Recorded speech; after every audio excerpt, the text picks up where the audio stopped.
The logbook entry was dated November 1943.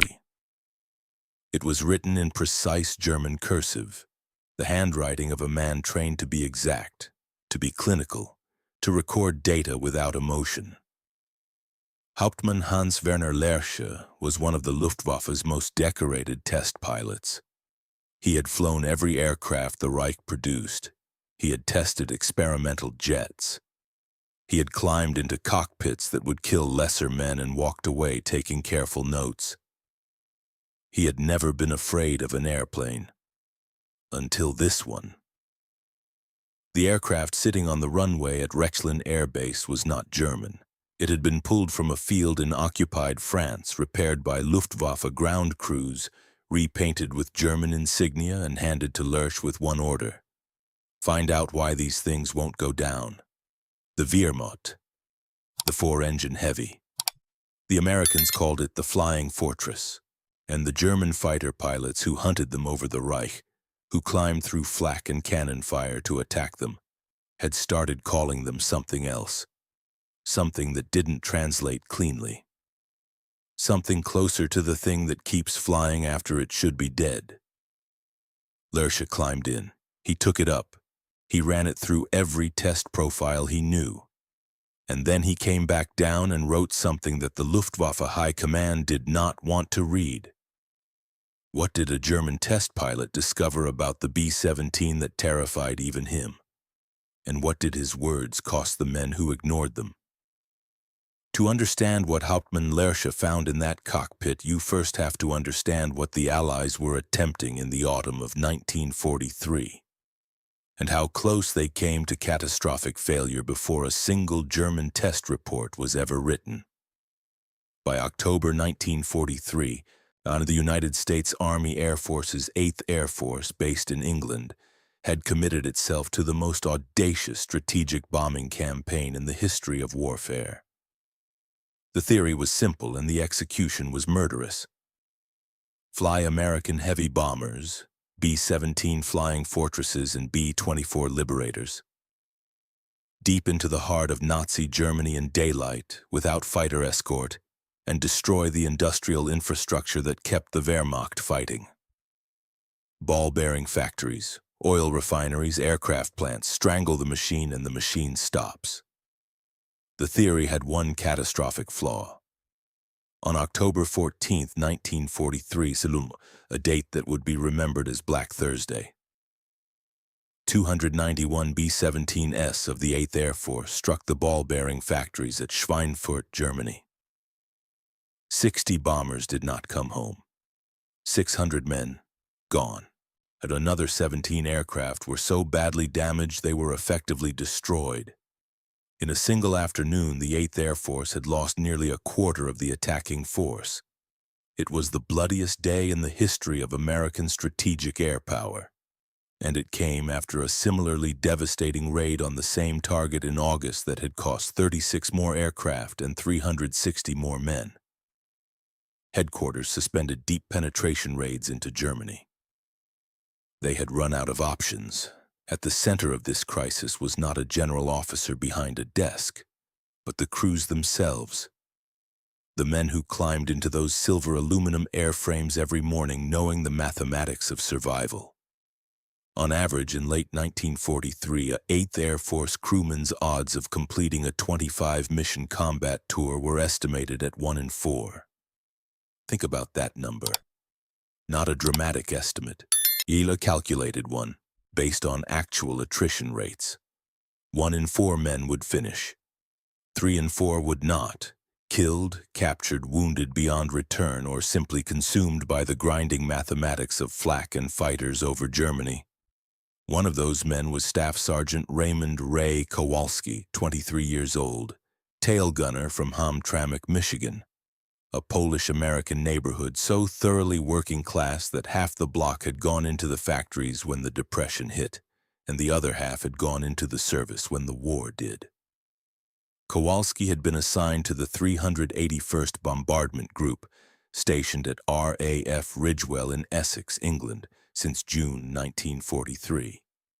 He had completed 11 missions by October, He had watched his original crew reduced from 10 men to 4 by transfers, wounds, and death. Kowalski wrote in a letter home dated October 12, 1943, 2 days before Black Thursday, though he could not have known what was coming. Ma, the guys here joke that the forts are lucky planes because the Germans can't knock them down. I don't think that's exactly true. I think the forts are lucky planes because they can take a tremendous amount of punishment and still bring you home. There's a difference. One means you're untouchable. The other means you've got a fighting chance. I'll take a fighting chance.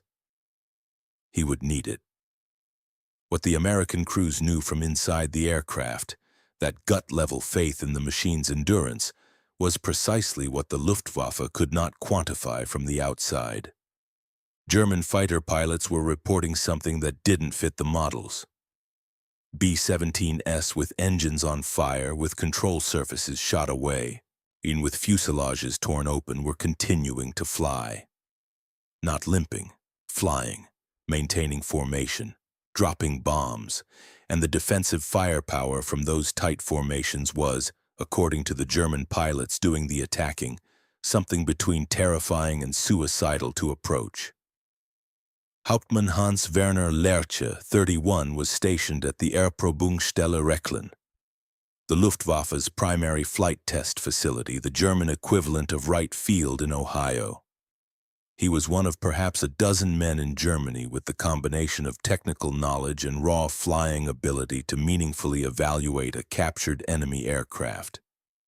He had already evaluated captured British Spitfires, American P-38s, Soviet Yak fighters. He wrote his reports with the detached precision of an engineer, and the B-17 that arrived at Rechlin in October 1943 had been force-landed in France. Engines damaged, crew captured. German ground crews had spent weeks making it airworthy. When they handed it to Lerche, the standing assumption among Luftwaffe leadership was that the Americans were flying inferior aircraft and compensating with numbers. The B-17 was big, slow, and clumsy. German fighters were faster, more agile, and technically superior. The math was simple. Lerche climbed in on a gray November morning and prepared to prove that assumption correct. He did not prove it correct, and what he wrote in the report that followed would, had anyone in the upper echelons of the Reich actually absorbed it, have forced a complete rethinking of German air strategy.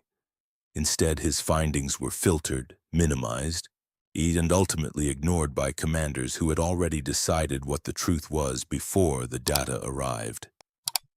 That decision would cost Germany the air war. But first, Lerche had to land the airplane and pick up a pen. The Luftwaffe's confidence in its ability to defeat the American bombing campaign was not irrational in the summer of 1943. It was based on real data, real kills, and a genuine technological edge in certain areas. And that confidence had produced exactly the kind of strategic blindness that precedes catastrophe. General Major Adolf Galland, the commander of German fighter forces, had studied the reports coming back from his Jagdgeschwader pilots over the Reich and drawn what seemed like obvious conclusions. Yes, the B-17s were hard to kill. Yes, the defensive fire was dangerous. But the Americans were taking unsustainable losses. A Black Thursday had proved that beyond argument. The deep penetration strategy was bleeding the 8th Air Force white, and eventually the numbers would tell. What Galland's analysis failed to account for was the aircraft itself. Lerche's first flight in the captured B-17 lasted approximately 90 minutes. He flew it from Rechlin southwest over the German countryside, ran it through climb tests, dive tests, handling assessments at various altitudes and configurations. He was methodical. He was thorough. He was also, by his own later account, increasingly disturbed. The B-17F, this was the model that had borne the brunt of the 1943 campaign, was not a sophisticated aircraft by German standards. Its aerodynamics were conventional. Its systems were robust rather than elegant. by the metrics German aviation engineering valued, and it was unremarkable. But Lerche was a test pilot, not a theorist. He felt what the numbers didn't fully capture. The aircraft could absorb structural damage at a level that violated his engineering intuition.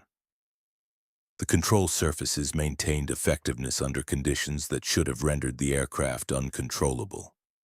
The redundancy built into the systems, 4 engines, multiple hydraulic backups, manual overrides for nearly every critical function, meant that you had to kill an extraordinary number of interconnected systems to actually bring the aircraft down. It wasn't sophisticated. It was relentless. And then there was the defensive armament. The B-17F carried 13.50 caliber Browning M2 machine guns in multiple positions: tail, waist, top turret, ball turret, cheek positions, nose. A standard German fighter approach of the era, a high-speed frontal attack or a diving attack from above, placed the attacker in firing solution for multiple gun positions simultaneously. The guns were individually less powerful than the German 20mm cannon mounted on the Focke-Wulf FW-190. But they fired faster.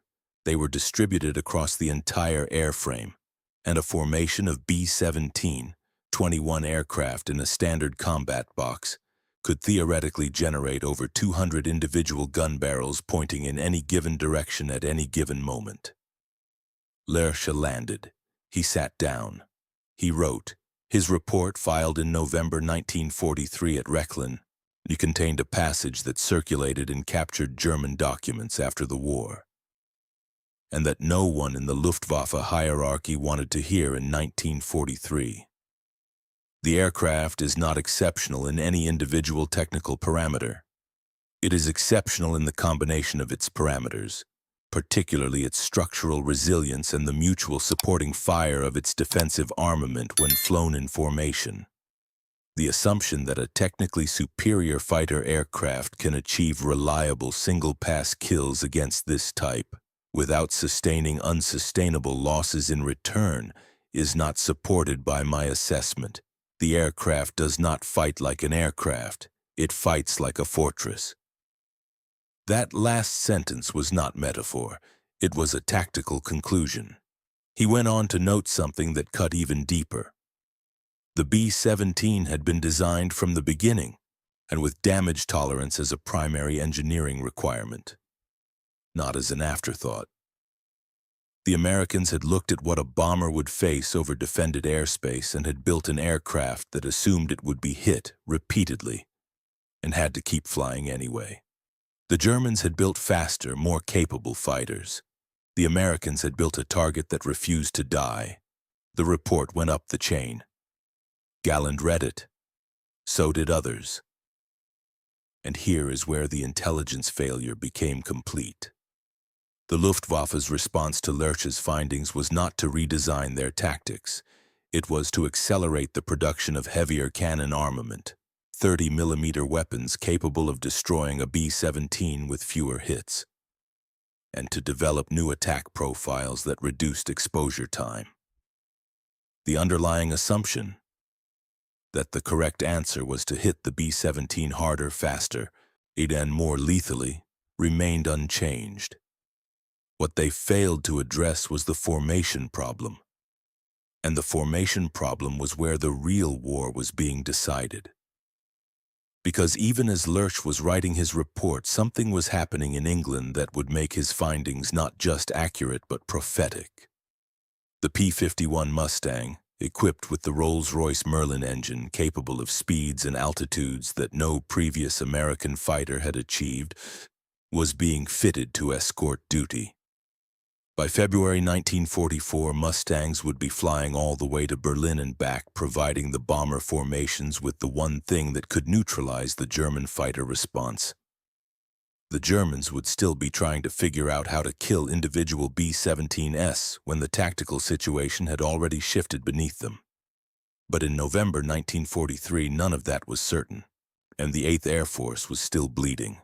The deep penetration raids were still suspended, and a German test pilot's careful, honest assessment, the most accurate enemy evaluation of an American aircraft produced during the entire war, was sitting in a filing system while the men who could have acted on it looked for a simpler answer.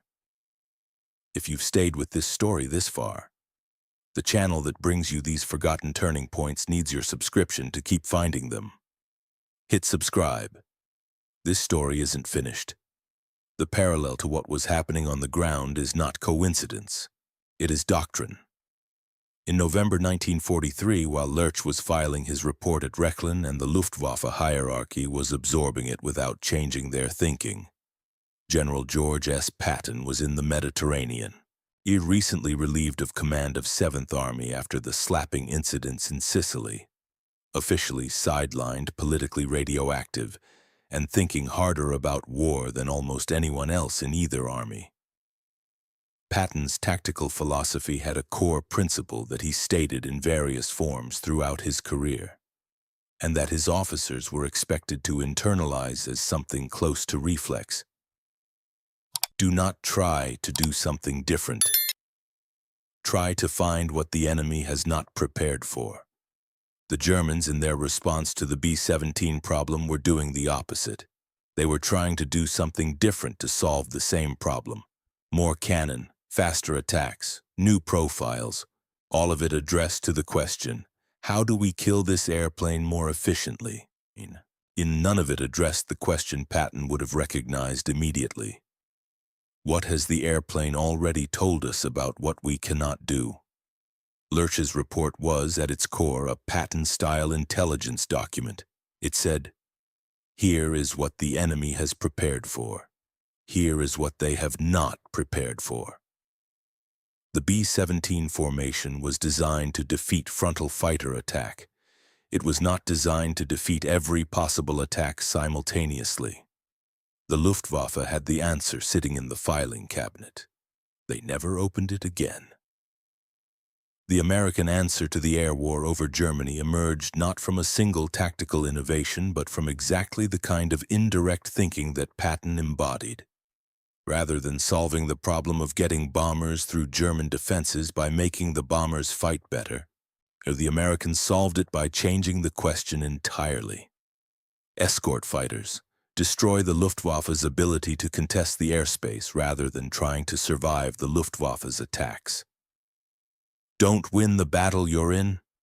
Change the battle, Patton wrote in his war diary during this period. The fixed fortress always falls, not because the enemy becomes stronger, but because the defender stops thinking. The moment you decide your position is impregnable, you have given the attacker the only information he needs. He was writing about ground warfare. He might as well have been writing about Rechlin. Staff Sergeant Kowalski understood this intuitively from his position in the tail gunner's station. A man who had no strategic overview, no access to intelligence reports, no awareness of what Lerche was writing in Germany, but he understood the machine he was in. Kowalski wrote again in December 1943. The fellows in the briefing rooms talk about the forts like they're the answer to everything. They're not the answer to everything, they're the answer to one question. Can you keep enough of them in the air long enough to matter? The Germans keep trying to prove the answer is no. Every mission I come back from, I figure they haven't proved it yet. He was right. And he was also right about the limitation. The B-17 was not invulnerable. It was persistent.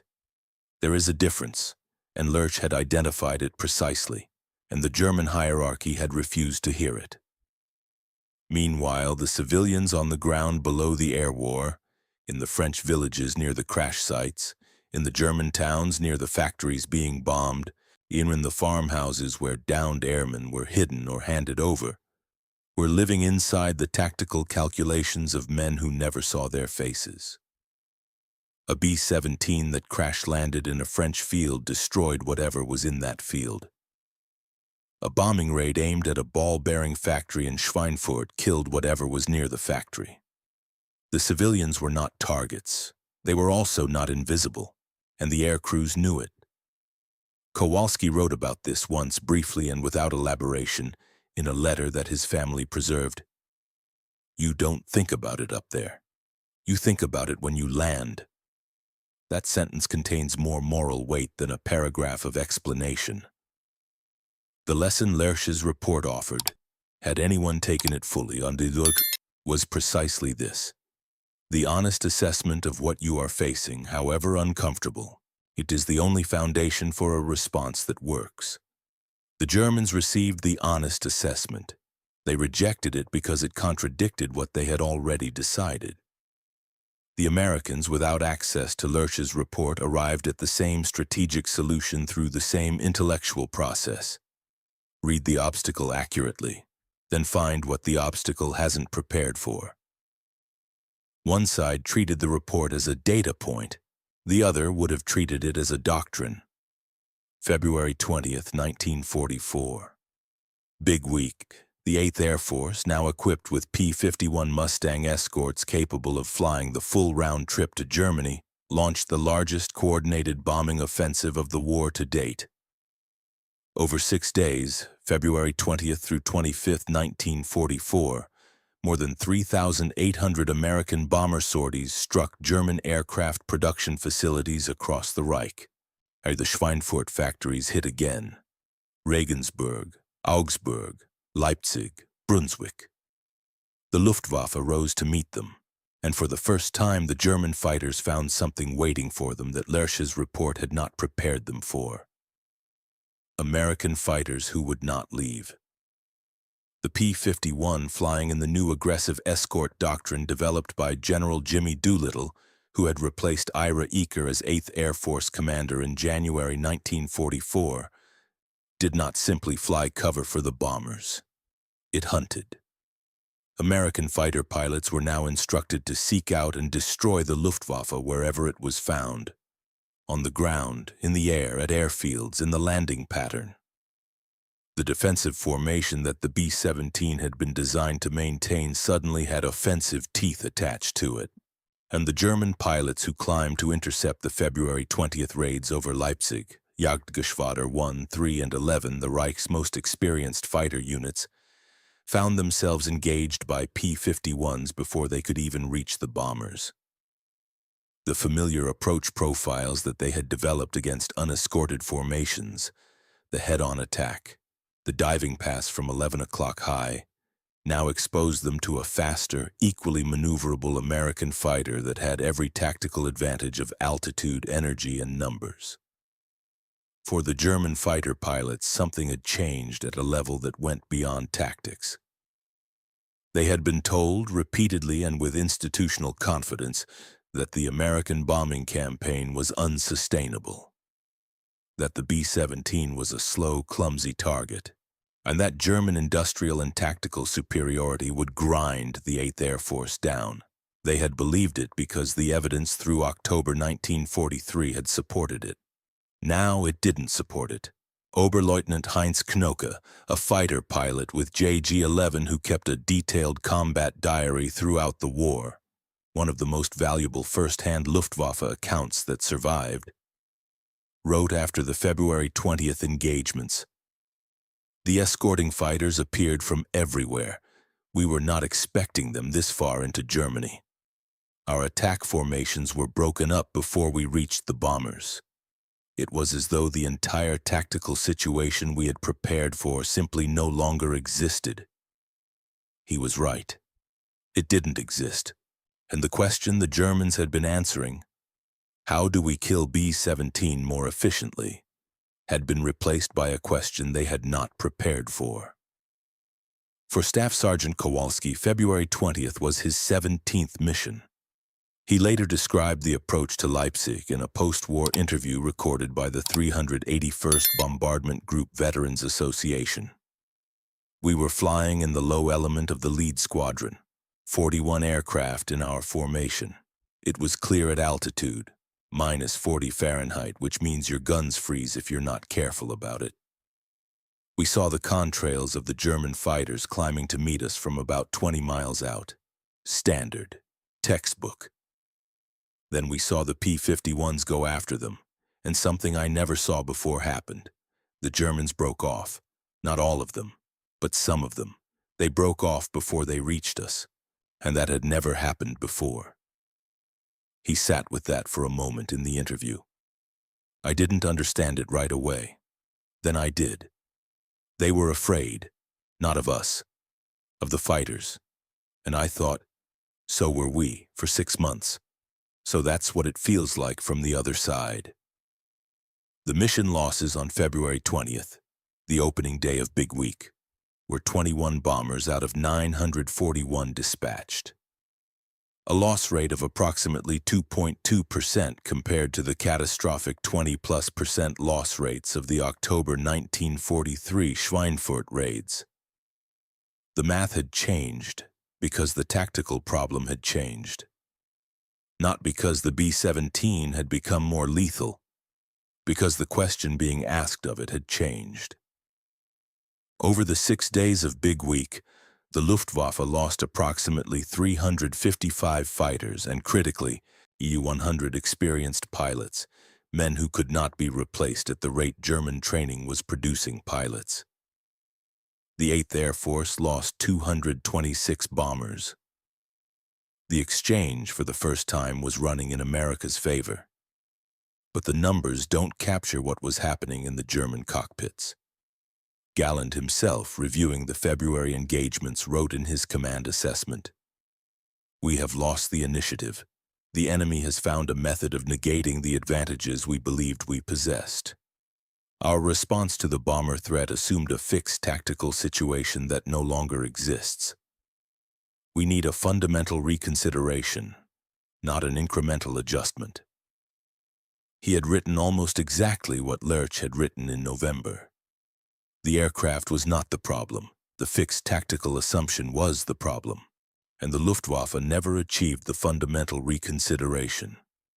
The industrial manpower and fuel pressures by early 1944 had already made it impossible.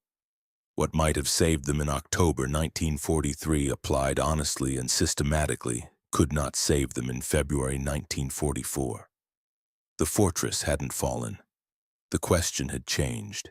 And Kowalski in his tail gunner's station 41 degrees below zero over Leipzig, watching German fighters break off before they reached the formation, had felt the shift before any general officer's assessment had named it.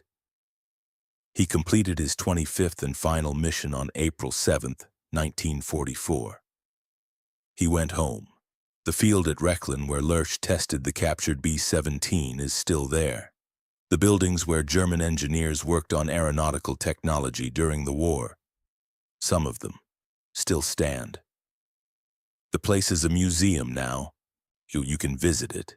You can walk through the same spaces where the most honest enemy assessment of the B-17 was written, and then systematically ignored.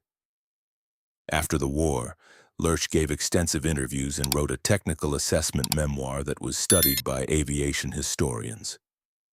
When asked about the B-17 report and its reception, he was precise in the way test pilots are always precise. "I wrote what I found. The commanders read what they wished to find. These are not the same activity." Galland, captured and debriefed by Allied intelligence after the German surrender in May 1945, was more expansive. He told his interrogators, and this is documented in the United States Strategic Bombing Survey, he completed in 1946, that the fundamental error of German air strategy from 1943 onward was not technical but cognitive. The leadership had decided what the truth was and had adjusted incoming information to fit it, rather than adjusting strategy to fit the information. He said specifically regarding the B-17, "We knew what it could do. We had a pilot tell us in November of 1943. We did not want to know what we knew." That sentence is worth sitting with. The United States Strategic Bombing Survey, the massive post-war assessment of the aerial campaign's effectiveness, concluded that the sustained bombing of German industrial and transportation infrastructure from early 1944 onward had decisively shortened the war. The Schweinfurt raids that failed in 1943 were the same targets struck successfully in 1944. Same aircraft, Same objective, a different tactical situation. The B-17 had not changed. The question being asked of it had. Kowalski returned to Hamtramck, Michigan in the summer of 1944. He worked in the automotive industry for 31 years. He did not talk about the war, according to his daughter, until his late 60s. And then he talked about it constantly, as veterans sometimes do when the compression finally releases. He died in 2001. His tail gunner's station, the specific position he occupied on 41 combat missions, is documented in the 381st Bombardment Group's records, preserved at the American Air Museum in Britain at Duxford, Cambridgeshire. You can visit it. The records are there.